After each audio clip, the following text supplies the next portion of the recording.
for today's video, ayan, magluluto ko ngayon ng salmon, ulo ng salmon mga lods. Ayan, pakuloyin ko lang yung ating mga rekado bago natin ilagay itong salmon. Bari sinabawan nga pala ang luto ko nito, or sinigang na ulo ng salmon. Ayan, sige mga lods.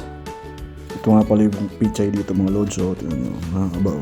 Ayan, ibang klase ng pichay dito.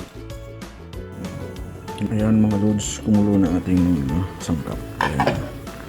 Ngayon, lagay na natin itong ating salmon. Lagyan natin yan. Ayan.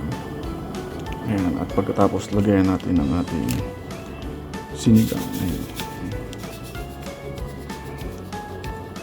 Ayan. Okay na yan.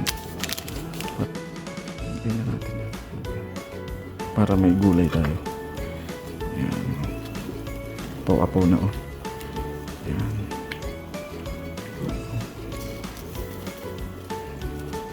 Lutong ano lang to. Lutong bukid. Ayan. Don't expect too much mga lods ha. Ito lang talaga luto ko ha.